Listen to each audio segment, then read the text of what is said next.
एक बूटा कल मुकल्ला सड़ने बलने रहियां की पत्तरा नी पखी झोलै।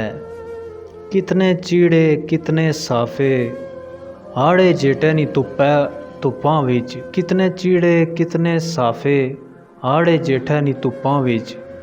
दुनिया नी नज़रां तू ओलै इस बूटे नी छावां बह के दिलां नी बोली बोले। आन मुसाफर जान मुसाफर ए पत्तरां नी वित्थां विचों हर राहियां बट बट तके। कोई इसना राज ना समझे कोई ना दिल फरोले। ए बूटा पींगा ना झूटा कोई इसने पत्तर डाए कोई इसनियां टहनियां कप्पे। फिर भी ये अनमुल्ला संगी सारियां ते रत डोले।